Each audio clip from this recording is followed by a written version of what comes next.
ശേഷം പ്രിയ എബിയച്ചൻ, കോശിയച്ചൻ, റഞ്ജുബി കോശിയച്ചൻ, ബാലസമായത്തിൻ്റെ കേന്ദ്ര ചുമതലയിലുള്ളവർ, മദ്രാസന ചുമതലയിലുള്ളവർ, പ്രിയപ്പെട്ട കുഞ്ഞുങ്ങൾ, പറ്റിയ ഒരു ഉറക്കത്തിൻ്റെ സമയമാണെന്ന് എനിക്കറിയാം. ഇന്നലെ നിങ്ങൾ കിടന്ന സമയത്ത് എൻ്റെ 2 മണിയോടടുത്തെന്നാണ് ഞാൻ അറിഞ്ഞത്. അതുകൊണ്ടൊരു കട്ടിൽ കിട്ടിയാൽ സൗകര്യം എന്നുള്ള രീതിയിലാണ് നിങ്ങൾ ഇരിക്കുന്നതെന്ന് എനിക്കറിയാം. ഏതായിരുന്നാലും ഞാൻ എൻ്റെ സമയം ദീർഘിപ്പിക്കുന്നില്ല. ഒരാമുഖ ധ്യാനം, ഒരുക്ക ധ്യാനം ഈ ഇന്നത്തെ ദിവസം അനുഗ്രഹപ്രദമാകുവാനൊക്കെ ഉള്ള ദൈവമുമ്പാകെയുള്ള നമ്മുടെ സമർപ്പണമായിട്ട് നമുക്കിതിനെ കാണാം. ആദ്യം ഒരു സംഭവം ഞാൻ പറഞ്ഞുകൊണ്ട് തന്നെ തുടങ്ങട്ടെ. ആരോ പറഞ്ഞു കേട്ടതും ഒരിടത്തരം സമ്പന്ന കുടുംബത്തിൽ നടന്നതുമായ ദുരന്തമാണ്. ഏക മകനെ പൊന്നുപോലെ വളർത്തി, ഇഷ്ടാനിഷ്ടങ്ങൾക്കെല്ലാം കൂട്ടുനിന്നു. മെഡിക്കൽ വിദ്യാഭ്യാസം മാത്രമാണെന്ന് താല്പര്യം പറഞ്ഞപ്പോൾ നന്നേ പ്രയാസപ്പെട്ടിട്ടും ഉന്നത തുകയ്ക്ക് അപ്ലിക്കേഷൻ കൊടുത്ത് പ്രശസ്തമായ ഒരു മെഡിക്കൽ കോളേജിൽ MBBS അയച്ചു. പഠനത്തിന്റെ കാലയളവിലെല്ലാം അവധി സമയത്ത് വേഗം വീട്ടിൽ ഓടിയെത്തുന്ന മകൻ പിന്നീട് അങ്ങനെ വരാതെയായി. നന്നേ വിഷമിച്ച മാതാപിതാക്കൾ അന്വേഷിച്ച് മകനെ കണ്ടുപിടിച്ചു. പരാതിയും പരിഭവവും വേദനയും നിറഞ്ഞ സ്വരത്തിൽ എന്തേ മോനെ ഇങ്ങനെയൊക്കെയെന്ന് ചോദിച്ചപ്പോൾ മുഖത്തടിച്ചതുപോലെ മറുപടി നൽകി, എനിക്ക് ഇഷ്ടമുള്ളതുപോലെ ചെയ്യും, നിങ്ങൾ ആരാ ചോദിക്കാൻ. മകൻ മാത്രം ഏക ആശ്രയമായിരുന്ന മാതാപിതാക്കളുടെ ചങ്ക് തകർന്നുപോയി. തങ്ങളുടെ സമ്പാദ്യം മുഴുവൻ ഏതാണ്ട് 1/2 കോടിയിലധികം മകന്റെ മെഡിക്കൽ വിദ്യാഭ്യാസത്തിന് വേണ്ടി ചെലവഴിച്ച മാതാപിതാക്കൾ ഗദ്ഗതത്തോട് പറഞ്ഞു, മകനെ സ്നേഹിച്ചതും അവന് വേണ്ടി ജീവിച്ചതും ഒക്കെ പാഴായിപ്പോയി. എന്തേ നമ്മുടെ മക്കൾ ഇങ്ങനെ തുടങ്ങുന്നു? മക്കളെ സ്നേഹിച്ചതും അവർക്ക് വേണ്ടി ജീവിച്ചതും പാഴായിപ്പോയി എന്ന് പറയുന്ന മാതാപിതാക്കൾ ഇന്ന് നമ്മുടെ കേരളത്തിൽ വിരളമല്ലാതായി മാറിക്കൊണ്ടിരിക്കുന്നു. ഞാൻ യേശുതമ്പുരാന്റെ ഒരു ഉപമയിലേക്ക് നിങ്ങളുടെ ശ്രദ്ധ ക്ഷണിക്കുകയാണ്. വിശുദ്ധ മത്തായിയുടെ സുവിശേഷം 21-ാം അധ്യായം 28 മുതലുള്ള വാക്യങ്ങൾ. യേശുനാഥൻ പറഞ്ഞു തുടങ്ങുന്നത് തന്നെ ഇങ്ങനെയാണ്: നിങ്ങൾക്ക് എന്ത് തോന്നുന്നു? ഒരു പിതാവിന് 2 മക്കളുണ്ടായിരുന്നു. അയാൾ ഒന്നാമനോട് മുന്തിരിത്തോട്ടത്തിൽ പോയി വേല ചെയ്യുക എന്ന് പറഞ്ഞു. മനസ്സില്ല എന്ന് പറഞ്ഞു, എന്നാൽ അനുവദിച്ച് പോകുന്നു.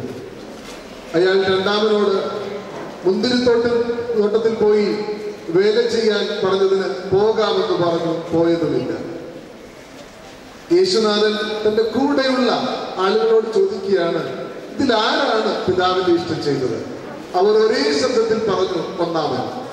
യേശുതമ്പുരാൻ പറഞ്ഞു, സത്യമായും സത്യമായും ഞാൻ നിങ്ങളോട് പറയുന്നു, നിങ്ങൾക്ക് മുൻപേ ചുങ്കക്കാരും വേശ്യ സ്ത്രീകളും ദൈവരാജ്യം അവകാശമാണ്. ഇത് യഹൂദന് നേരെയുള്ള ഒരാക്ഷേപഹാസ്യമാണ്. ദൈവത്തെ അറിയേണ്ട യഹൂദ ജനം ദൈവത്തെ അറിയുന്നില്ല എന്നും യഹൂദന്മാരെന്നും അധമജാതിയായി കണ്ട ചുങ്കക്കാരും വേശ്യ സ്ത്രീകളും യഹൂദന് മുന്നിൽ ദൈവത്തെ അറിയുമെന്നും ഓർമ്മിപ്പിക്കുന്ന അവരുടെ കുറിക്കുകൊള്ളുന്ന ഒരു ഉപമയാണ്.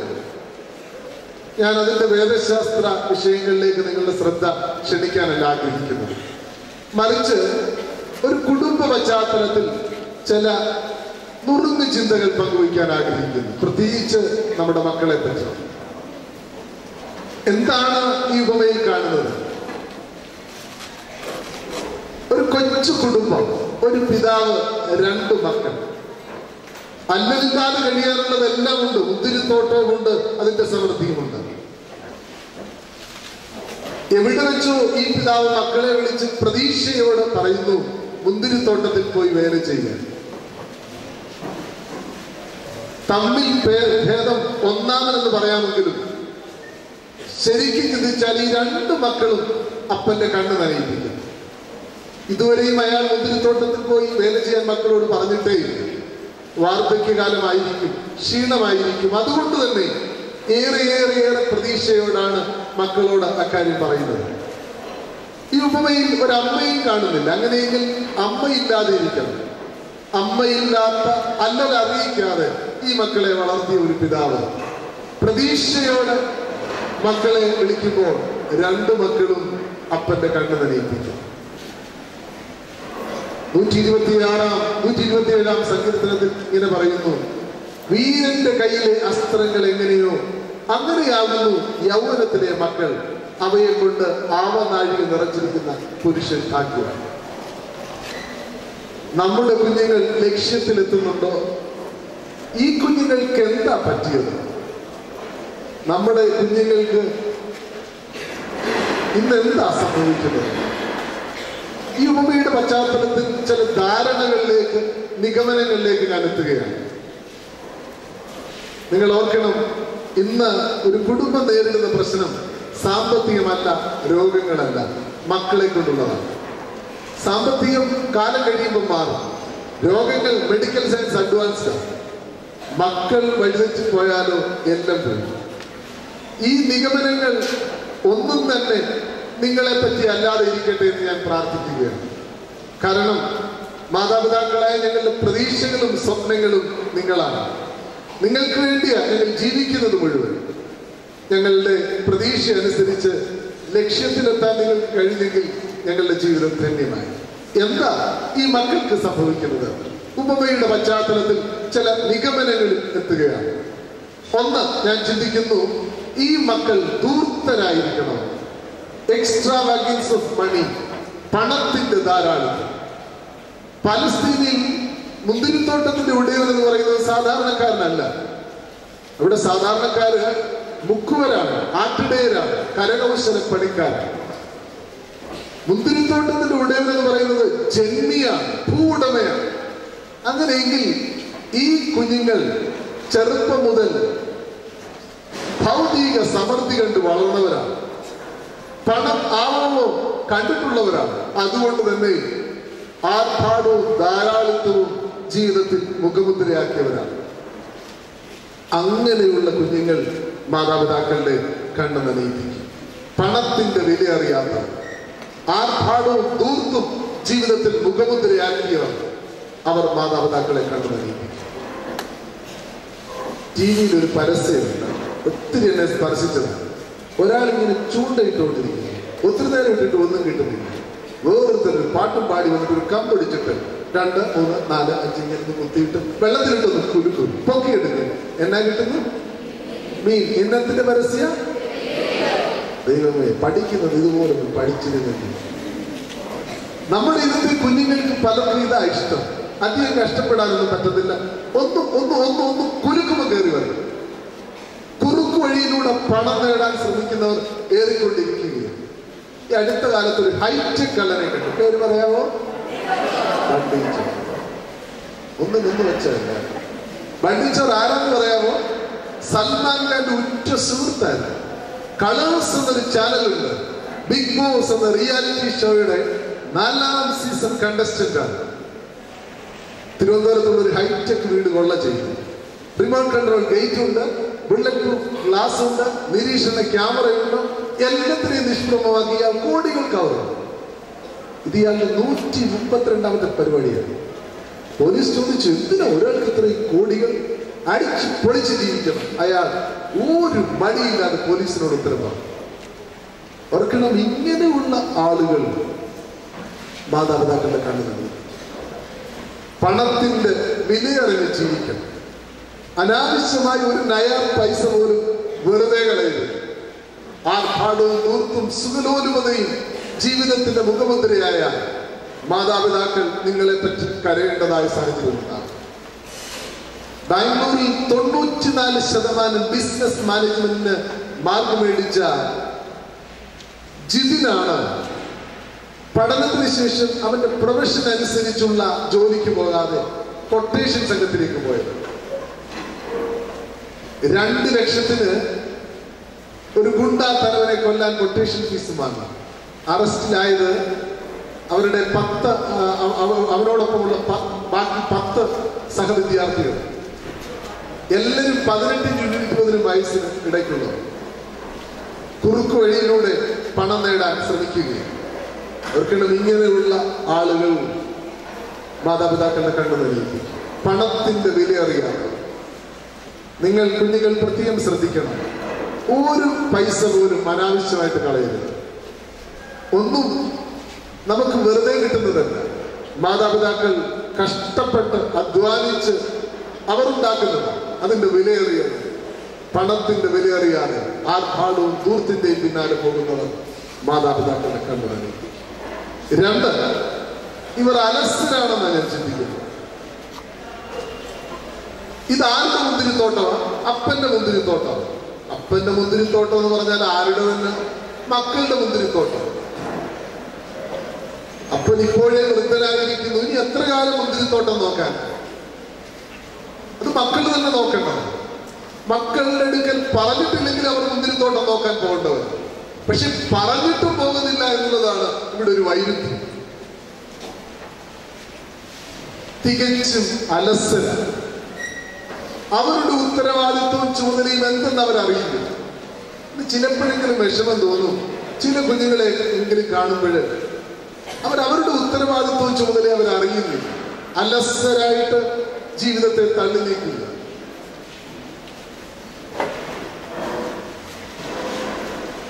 കിടന്ന് പഠിക്കുന്നവരുണ്ട്. ഈ എക്സാം ഓറിയന്റേഷൻ നടത്തുന്നവർ പറയുന്നത്, അതായത് ഒരു മനുഷ്യൻ, ഒരു പഠിക്കുന്ന കുഞ്ഞുങ്ങളെ അവർക്ക് എങ്ങനെ സുഖകരമായി പഠിക്കാമോ ആ സാഹചര്യം ഒരുക്കണമെന്ന്. കിടന്ന് പഠിക്കുന്നവരുണ്ട്. ഒന്ന് കൈ നോക്കിക്കും. ധൈര്യമായിട്ട് കൈ നോക്കും. കിടന്ന് പഠിക്കുന്നവർ. കിടന്ന് ടി വി കാണുന്നവരുണ്ടോ? കൈ നോക്കിക്കും. കിടന്ന് ഭക്ഷണം കഴിക്കുന്നവരുണ്ടോ? ജന്മത്തിൽ ഒന്ന് ശരിയാണ്.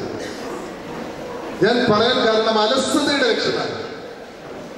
കിടന്ന് പഠിക്കുക, കിടന്ന് കഴിക്കുക, കിടന്ന് കാണുക, എല്ലാം അലസതയുടെ ലക്ഷണമാണ്. നമുക്ക് ദൈവം തന്നതിന്റെ 10% കഴിവ് പോലും നമ്മൾ ഉപയോഗിക്കുന്നില്ലെന്നാണ്.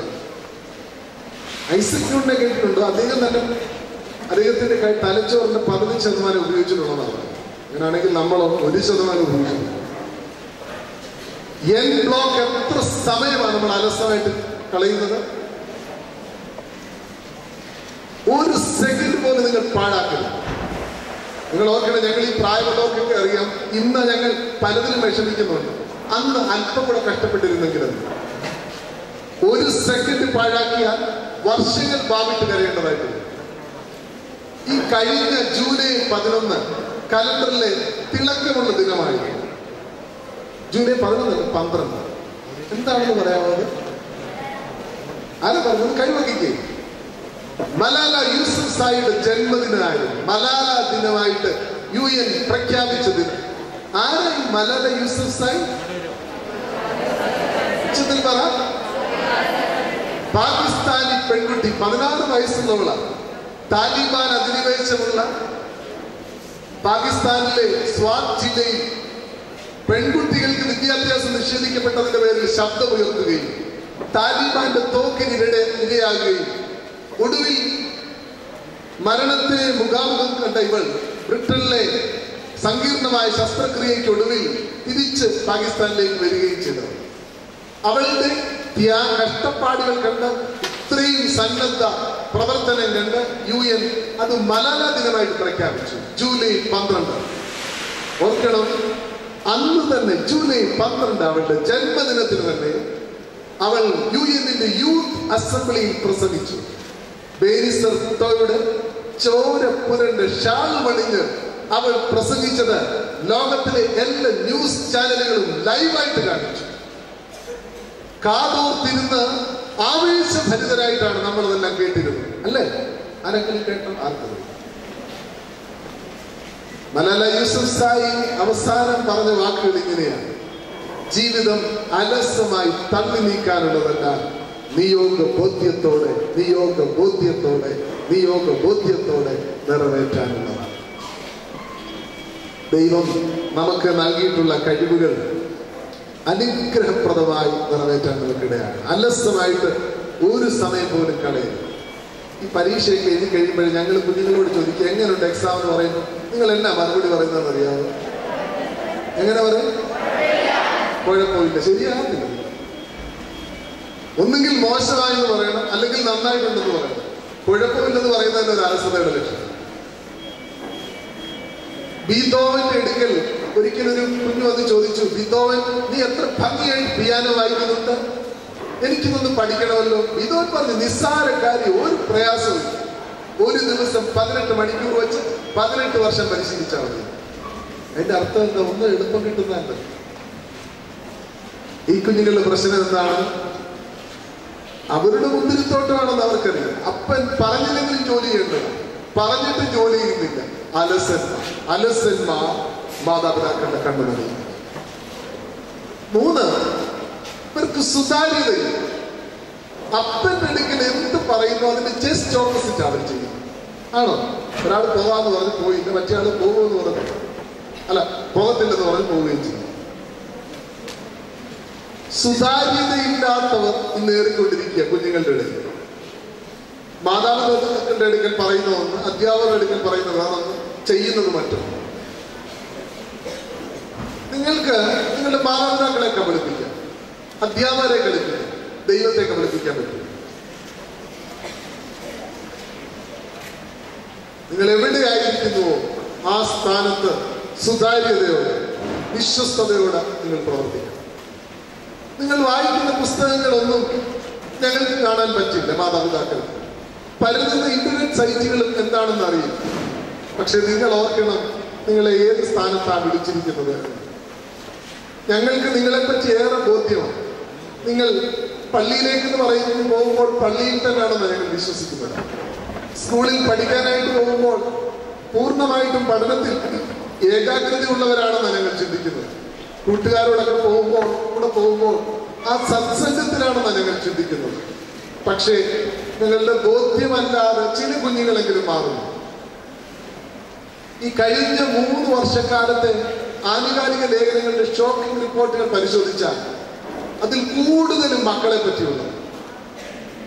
തലക്കെട്ട് പറയുമ്പോൾ നിങ്ങൾക്ക് തന്നെ അറിയാം, വാടരുതി മലരുകൾ. നമ്മുടെ കുഞ്ഞുങ്ങൾ നമ്മൾ അറിയാം. നമ്മുടെ കുഞ്ഞുങ്ങൾക്ക് ഇങ്ങനെ സംഭവിക്കാതിരിക്കട്ടെ. കുട്ടി കുടിയന്മാർ, കുട്ടി കുറ്റവാളികൾ. മനോരമയുടെ ഇപ്പോഴൊരു പരമ്പര നടക്കുന്നുണ്ട്, പുകയരുതേ മക്കളെ. എല്ലാ മക്കളെ പറ്റി അതിൽ വായിക്കുമ്പോൾ കാണുന്ന ഒരു കാര്യമുണ്ട്. നമ്മുടെ കുഞ്ഞുങ്ങൾക്ക് സുതാര്യത കുറഞ്ഞിരിക്കുന്നു. നമ്മുടെ മുൻപിൽ ഒന്ന്, മറ്റൊരു സ്ഥലത്ത് വേറൊന്ന്. നിങ്ങൾ ആരും അങ്ങനെയാണെന്ന് ഞങ്ങൾ ചിന്തിക്കുന്നില്ല. അഥവാ ആണെന്നെങ്കിൽ തീർച്ചയായിട്ടും നിങ്ങൾ ഞങ്ങളുടെ കണ്ണു നനയും. എന്നെങ്കിലും ഞങ്ങൾ അറിയും നിങ്ങളെ പറ്റി. അന്ന് ഞങ്ങളുടെ ജീവിതം തകർന്നു പോകും. മാതാപിതാക്കളുടെ മുൻപിൽ നിങ്ങൾ എങ്ങനെയാണോ അതുപോലെ തന്നെ ആയിരിക്കണം നിങ്ങൾ എല്ലാവരും. ലൈബ്രറി ഉപയോഗിച്ചിട്ടുള്ളവരുണ്ടോ? നിങ്ങൾ ഉപയോഗിച്ചിട്ടുള്ളവരുണ്ടോ? കൈ ഉയർത്തിക്കും. നിങ്ങൾ ലൈബ്രറിയിൽ പോയിട്ടുള്ളവരുണ്ടോ എന്ന് ഞാൻ ചോദിച്ചത്. വലിയ ലൈബ്രറികളില് ലൈബ്രറി നിയമത്തിന്റെ ഭാഗമായിട്ട് ഒരു ബോർഡ് വെക്കണമെന്നാണ് പറയുന്നത്. Misplaced book is lost. ലൈബ്രറികളിൽ ചെന്ന് കഴിഞ്ഞാൽ ബുക്കുകളെല്ലാം ചുമ്മാ ഇങ്ങനെ കൂട്ടി വെച്ചിരിക്കുകയാണ്. അല്ല, ഷേക്സ്പിയറിന്റെ ഒരു നോവലോ മറ്റൊരു ഫിക്ഷനോ ഒരു പോയട്രിയോ ഒരു സയൻസിനെ പറ്റിയുള്ളതോ ചരിത്ര ഗ്രന്ഥമോ അത് നമുക്ക് ഒത്തിരി ബുക്കുകൾ കൂട്ടിയിട്ടുണ്ടെങ്കിൽ അവിടുന്ന് പരിധിയെടുക്കാൻ നമുക്ക് ഒക്കത്തില്ല. അതുകൊണ്ട് ലൈബ്രറിയിൽ ഒരു കാറ്റലോഗ് സിസ്റ്റം ഉണ്ട്. ഓരോ ബുക്കിനും ടൈറ്റിലിന്റെ ഓതറിന്റെ സബ്ജക്റ്റിന്റെ പേരിൽ ഒരു കോഡ് നമ്പർ ഉണ്ട്. ഈ കോഡ് നമ്പർ വെച്ചാണ് ബുക്കുകൾ നിരത്തുന്നത്. ഒരാൾ ഇപ്പോഴും കൈ ഓർത്തിട്ടുണ്ട്, അറിയാതെ ഉറങ്ങിപ്പോയത്. ഇപ്പോഴങ്ങനെയെങ്കിൽ ലൈബ്രറിയിൽ ഓരോ ബുക്കിനും ഒരു സ്പേസ് ഉണ്ട്. അപ്പോൾ ഒരു ബുക്ക് അന്വേഷിച്ച് വരുന്ന ആൾ കാറ്റലോഗ് വരുന്നു, അതിന് കോഡ് നമ്പർ കിട്ടുന്നു. ആ കോഡ് നമ്പർ മനസ്സിലാക്കി കഴിഞ്ഞാൽ അറിയാം എത്രാമത്തെ ഷെൽഫിൽ എത്രാമത്തെ ബുക്കാണെന്ന് വിചാരിച്ചു. സെക്കൻഡുകൾ ഉള്ളിൽ അവിടെ ചെന്ന് ആ ബുക്ക് അവർക്ക് എടുക്കാം. കാറ്റലോഗ് സിസ്റ്റങ്ങളോടുള്ള ഒരു പ്രയോജനം അതാ, പെട്ടെന്ന് സെക്കൻഡുകൾക്കുള്ളിൽ ഏത് ബുക്കാണോ അവരുടെ കൈകളിലുണ്ട്. എന്നാൽ ചില ബിരുദന്മാരുണ്ട്, അറിയാമോ, ലൈബ്രറി ഉപയോഗിക്കുന്നവർ. അവരവർക്ക് ഇഷ്ടമുള്ള പുസ്തകം അവരെന്ത് ചെയ്യുമെന്നറിയാമോ? അവിടെ നിന്നെടുത്ത് വേറെ എവിടെങ്കിലും കൊണ്ടുപോകും. പിന്നെ അത് ഒരിക്കലും കിട്ടത്തില്ലെന്നാണ്. Misplaced book is lost. Library നിയമം, നിങ്ങൾക്ക് എല്ലാവർക്കും ഒരു സ്പേസ് ഉണ്ട്. ആ സ്പേസ് അനുസരിച്ച് ജീവിക്കാനിടയാണ്, ആ സ്പേസ് അനുസരിച്ച് പ്രവർത്തിക്കാനിടയാണ്. ആ സ്പേസിൽ നിന്ന് മാറിപ്പോയി കഴിഞ്ഞാൽ നിങ്ങൾ എന്നും നഷ്ടപ്പെട്ടു വരത്തില്ല. ഈ കുഞ്ഞുങ്ങൾക്ക് പറ്റുന്നത് എന്താ? അവർക്ക് സുതാര്യത ഇല്ലാതായിപ്പോ. 4, ഈ കുഞ്ഞുങ്ങൾ അവരുടെ മാതാപിതാക്കളുടെ അധ്വാനത്തെ പറ്റി, ഈ മക്കൾ അവരുടെ മാതാപിതാക്കളുടെ അധ്വാനം, അപ്പന്റെ അധ്വാനത്തെ പറ്റി ചിന്തിച്ച് ഇന്ന് പഴുത്തു നിൽക്കുന്ന മുന്തിരിങ്ങ ഒരു ദിവസം കൊണ്ടുണ്ടായതാണ്. ചാലുകൾ കീറി വെള്ളം ഒഴുക്കി വളമിട്ട് ഒരപ്പൻ വളർത്തിക്കൊണ്ടുവന്ന ഒരു മുന്തിരിത്തണ്ടുണ്ട്. അതുകൊണ്ടാണ് ഇന്ന് അത് കായ്ച്ചു നിൽക്കുന്നത്. ഈ അപ്പന്റെ അധ്വാനത്തെ പറ്റി ഓർത്തിരുന്നെങ്കിൽ ഈ മക്കൾ അപ്പന്റെ കണ്ണ് നനയിക്കുന്നത്. നിങ്ങളുടെ ജീവിതത്തിൽ നിങ്ങളുടെ പേരൻസിനെ എപ്പോഴും ഓർക്കണം. നിങ്ങൾക്ക് വേണ്ടി കഷ്ടപ്പെട്ടത്, നിങ്ങൾക്ക് വേണ്ടി ജീവിച്ചത്. ഒരു ദിവസം ആകാശത്ത് നിന്ന് പൊട്ടി വീണതല്ലോ ആണോ നിങ്ങൾ? അല്ല. പണ്ടൊക്കെ ആണെങ്കിൽ 8-10 മക്കളുണ്ടായിരുന്നു. ഇന്ന് ഞങ്ങൾക്കൊക്കെ 1-2 മക്കൾ മാത്രം. ഞങ്ങളുടെ കാര്യം പോലും ചിന്തിക്കാതെ നിങ്ങൾക്ക് വേണ്ടി ജീവിക്കുകയും കഷ്ടപ്പെടുന്നത് മുഴുവൻ നിങ്ങളെ ഒരു സ്ഥാനത്താക്കാൻ വേണ്ടിയാണ്. ഇത് മാത്രം ഓർത്താൽ മതി, നിങ്ങൾ ഞങ്ങളുടെ കണ്ണ് നനയിപ്പിക്കുകയും. നിങ്ങളുടെ സൗകര്യത്തിന്റെ പിന്നിൽ, വിദ്യാഭ്യാസത്തിന്റെ പിന്നിൽ, വളർച്ചയുടെ പിന്നിൽ നിങ്ങൾക്കായി ജീവിച്ച ഒരമ്മയില്ല. ഞാൻ 9 വർഷം മുൻപിരുന്ന ഒരു ഇടവകയിൽ ഒരു ചെറുപ്പക്കാരൻ എൻ്റെ പറഞ്ഞത്, ബാംഗ്ലൂർ പഠനത്തിനായിട്ട് പോയ സമയത്ത് ഒത്തിരി പ്രലോഭനങ്ങളൊക്കെ ഉണ്ടായി. മദ്യം ഉപയോഗിക്കാനൊക്കെ കൂട്ടുകാരൊക്കെ പ്രേരിപ്പിച്ചു. അയാൾ ഒരിക്കൽ പറയുക, 18 വയസ്സുണ്ടായിരുന്നു. അയാൾ ഒരിക്കൽ പറയുക, അച്ഛൻ ഞാൻ എപ്പോഴും ഓർക്കുന്നത് എന്താണെന്നറിയാമോ? ആ സമയത്ത് എൻ്റെ അമ്മയാണ് ഓർക്കുന്നത്. ഞാൻ ആ സ്കൂളിൽ പഠിക്കുന്ന സമയത്ത് അമ്മ എൻ്റെ കൈ പിടിച്ച് പ്രാർത്ഥിക്കുന്ന വേളയിൽ അമ്മയുടെ കണ്ണിങ്ങനെ നിറഞ്ഞൊഴുകുവാനും, എൻ്റെ കുഞ്ഞിനെ ഒരിക്കലും ഒരു തെറ്റിലും പെടുത്തരുത് ദൈവമേ എന്നുള്ളതിനെ. ഇങ്ങനെ പ്രലോഭനമൊക്കെ ഉണ്ടാകുമ്പോൾ ഞാൻ മറ്റൊന്നും ഓർക്കില്ല, ഞാൻ എൻ്റെ അമ്മയെ ഓർക്കുന്നത്. അമ്മ എനിക്ക് വേണ്ടി കരഞ്ഞത്, അത് മാത്രം ഓർത്താൽ പോരെ, എനിക്ക് അങ്ങനെയൊന്നും ഒരു തെറ്റിൽ പോകാതെ. സ്നേഹമുള്ള കുഞ്ഞുങ്ങളെ, നിങ്ങൾ എന്തെങ്കിലും പ്രലോഭനം ഉണ്ടാകുമ്പോൾ നിങ്ങളുടെ പേരൻസിനെ ഒന്ന് ഓർക്കും, അവരുടെ മുഖം ഒന്ന് കാണും. ഒരിക്കലും ഒരു പ്രലോഭനത്തിലും നിങ്ങൾ അകപ്പെട്ടു പോവുകയില്ല. മാതാപിതാക്കളെ മറന്നാൽ, അവരുടെ അധ്വാനം മറന്നാൽ തീർച്ചയായും നിങ്ങൾ നിങ്ങളുടെ മാതാപിതാക്കളുടെ കണ്ണു നൽകും. അക്ബർ ഹക്കീം എന്നൊരു പ്രശസ്ത സുവിശേഷകൻ, അദ്ദേഹം ഒരിക്കൽ ഡൽഹിയിൽ സുവിശേഷ പ്രസംഗത്തിനായിട്ട് വന്നു. ഡൽഹി എക്സിബിഷൻ സെന്റർ സന്ദർശിച്ചു. അദ്ദേഹവും അദ്ദേഹത്തിന്റെ ഭാര്യയും കുഞ്ഞുമുണ്ട്. നല്ല തിരക്കുള്ളതിനാൽ എവിടെ വെച്ചോ കുഞ്ഞ് കൈവിട്ടു. പലയിടത്തും നോക്കി, ഒരിടത്തും കിട്ടുന്നില്ല. അങ്ങോട്ടും ഇങ്ങോട്ടും പരാതി പറഞ്ഞ് അവർ ഒടുവിൽ പോലീസ് സ്റ്റേഷനിൽ ചെന്ന് നോക്കിയപ്പോൾ അവരുടെ മകൻ 8 വയസ്സോ 7-8 വയസ്സ് കാണാതിരിക്കാൻ സബ് ഇൻസ്പെക്ടറുടെ മുൻപിലുള്ള സീറ്റിൽ ഇരിക്കുന്നു. അവിടെ എവിടെയോ ഒറ്റപ്പെട്ട് നിന്ന കുഞ്ഞിനെ പോലീസുകാർ കണ്ട് പോലീസ് സ്റ്റേഷനിൽ കൊണ്ടുവന്നത്. അവനോട് എന്തെങ്കിലും പറയുന്നതിന് മുമ്പ് ഈ കുഞ്ഞ് ചാടി എഴുന്നേറ്റ്, സ്മാർട്ടായിട്ടൊരു കുഞ്ഞ്, അവൻ ചാടി എഴുന്നേറ്റ് പറഞ്ഞു, ഒരു കാര്യം പറഞ്ഞേക്കാം, എവിടെങ്കിലും പോവാണെങ്കിൽ കൂടെ നിൽക്കണം, അല്ല ഇതുപോലെ കാണാതാണ്. നമ്മുടെ പല കുഞ്ഞുങ്ങളുടെയും ചിന്ത എന്താന്ന് പറയട്ടെ, അവരുടെ മാതാപിതാക്കളെ ശ്രദ്ധിക്കുന്നത് കരുതുന്നു. നിങ്ങളൊന്ന് ഓർക്കണം, നിങ്ങളുടെ മാതാപിതാക്കൾ നിങ്ങൾക്കായി ജീവിച്ചത്, നിങ്ങൾക്കായി കഷ്ടപ്പെട്ടത്, നിങ്ങൾക്കായി പ്രവർത്തിച്ചത്, അതോർത്താൽ നിങ്ങളുടെ ജീവിതം ധന്യമായി. പ്രീജ ശ്രീധരനെ അറിയാമോ?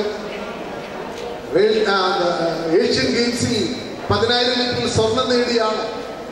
ഡൽഹിയിൽ വെച്ചുള്ള നാഷണൽ ഗെയിംസിൽ നന്നേ പലിച്ചിരിക്കുകയായിരുന്നു പ്രീജ ശ്രീധരൻ. ഓടാൻ പോലും പറ്റാത്ത സാഹചര്യം. പ്രീജ ട്രാക്ക് സൂട്ട് പണിഞ്ഞിട്ട് ട്രാക്കിൽ നിന്ന വേളയിൽ പെട്ടെന്ന് അമ്മയെ ഓർത്തെന്നാ പറയുന്നത്. പ്രീച്ചർ തന്നെ അത് പറയുന്നുണ്ട്. എനിക്ക് എൻ്റെ ശരീരത്തിന് ഒത്തിരി ബുദ്ധിമുട്ടാണ്, എങ്കിലും ഞാൻ ഓടാൻ കാരണം എൻ്റെ അമ്മയെ ഞാൻ ഓർത്തു. കാരണം എന്നെ ഈ സ്ഥാനത്താക്കാൻ വേണ്ടി അമ്മ കൂലിവേല ചെയ്താണ്. എൻ്റെ സഹോദരൻ എനിക്ക് വേണ്ടി പഠനം നിർത്തിയാണ്. അതുകൊണ്ട് ഈ ട്രാക്കിൽ നിന്നപ്പോൾ ഞാൻ മറ്റൊന്നും ഓർത്തില്ല, എൻ്റെ അമ്മയെ ഓർത്തു, എൻ്റെ സഹോദരനെ ഓർത്തു. അതുകൊണ്ടാണ് അന്ന് എനിക്ക് വിജയം നേടാൻ കഴിഞ്ഞത്. ക്രിക്കറ്റിന്റെ ഇതിഹാസമാരാ? സച്ചിൻ തെണ്ടുൽക്കർ. വാങ്കേരി സ്റ്റേഡിയത്തിൽ ആരവാരം മുഴക്കുന്ന സമയത്ത് TV സ്ക്രീനിന് മുൻപിൽ നമ്മുടെ കരഘോഷം എത്ര വലുതായിരുന്നു. സച്ചിൻ തന്റെ വിടവാങ്ങൽ പ്രസംഗത്തിൽ പറഞ്ഞെന്താ? ഞാനായത് എൻ്റെ അമ്മ കാരണം. ഇതുപോലൊരു കുസൃതി ചെറുക്കനെ അമ്മ എങ്ങനെ കൈകാര്യം ചെയ്തു എന്ന് ഞാൻ എപ്പോഴും ഓർക്കാറുണ്ട്. പ്രിയമുള്ള കുഞ്ഞുങ്ങളെ, ഞാൻ എൻ്റെ വാക്കുകൾ ഞാൻ ഉപസംഹരിക്കും.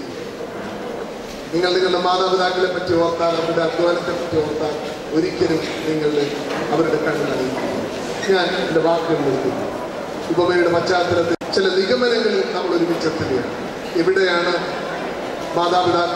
കുഞ്ഞുങ്ങൾ തങ്ങളുടെ മാതാപിതാക്കളുടെ പ്രതീക്ഷകളെ അസ്ഥാനത്താക്കുന്നത്? ഒന്ന്,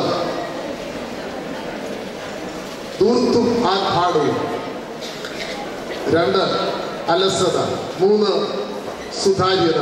4, മാതാപിതാക്കളുടെ അധ്വാനത്തെ മറക്കുക.